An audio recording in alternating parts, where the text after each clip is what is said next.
नमस्कार साथियों, मैं अनीता श्रीवास्तव आपका हार्दिक अभिनंदन करती हूँ।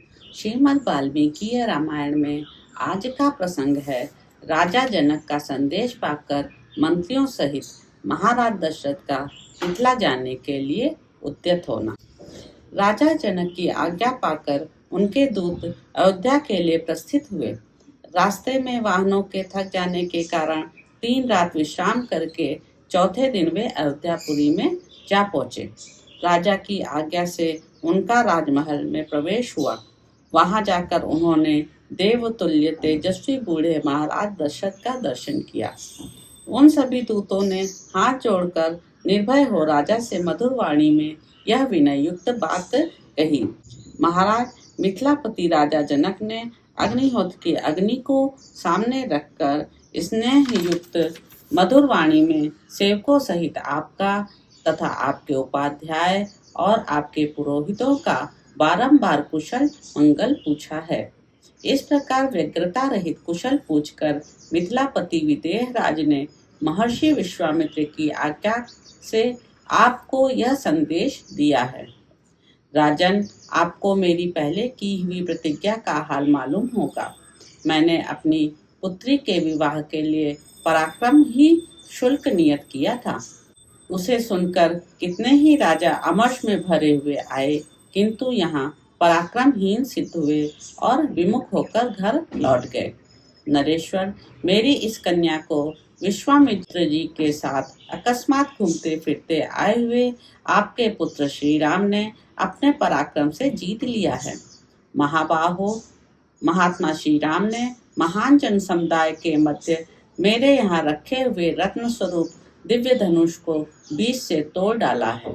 अतः मैं इन महात्मा श्री रामचंद्र जी को अपनी वीर शुल्का कन्या सीता प्रदान करूंगा। ऐसा कहकर मैं अपनी प्रतिज्ञा से पार होना चाहता हूँ। आप इसके लिए मुझे आज्ञा देने की कृपा करें।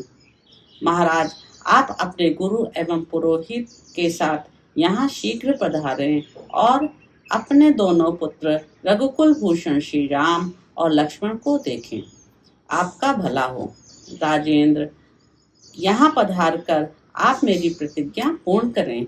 यहाँ आने से आपको अपने दोनों पुत्रों के विवाह जनित आनंद की प्राप्ति होगी। राजन, इस तरह विदेहराज ने आपके पास यह मधुर संदेश भेजा था।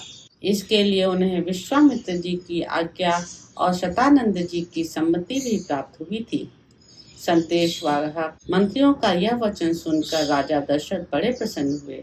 उन्होंने महर्षि वशिष्ठ, वामदेव तथा अन्य मंत्रियों से कहा, कुशिक नंदन, विश्वामित्र से सुरक्षित हो कौशल्या का आनंद वर्धन करने वाले श्री राम अपने छोटे भाई लक्ष्मण के साथ विदेह देश में निवास करते हैं। वहाँ महात्मा राजा जनक ने ककुस्थ कुलभूषण श्री राम के पराक्रम को प्रत्यक्ष देखा है।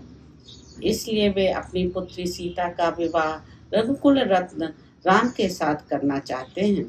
यदि आप लोगों की रुचि एवं सम्मति हो तो हम लोग शीघ्र ही महात्मा जनक की मिथिलापुरी को चलें। इसमें विलंब न हो। यह सुनकर समस्त महर्षियों सहित मंत्रियों ने बहुत अच्छा कहकर एक स्वर से चलने की सम्मति दी। राजा बड़े प्रसन्न हुए और मंत्रियों से बोले, कल सवेरे ही यात्रा कर देनी चाहिए। महाराज दशरथ के सभी मंत्री समस्त सद्गुणों से संपन्न थे। राजा ने उनका बड़ा सत्कार किया। अतः बारात चलने की बात सुनकर उन्होंने बड़े आनंद से वह रात्रि व्यतीत की। तो इस प्रकार साथियों, बालकांड में निहित 68वां सर्ग यहाँ पर समाप्त होता है। यदि आपको यह प्रसंग अच्छा लगा हो तो मेरे YouTube चैनल संवाद विद अनीता को लाइक करें, शेयर करें, सब्सक्राइब करें। नमस्कार साथियों।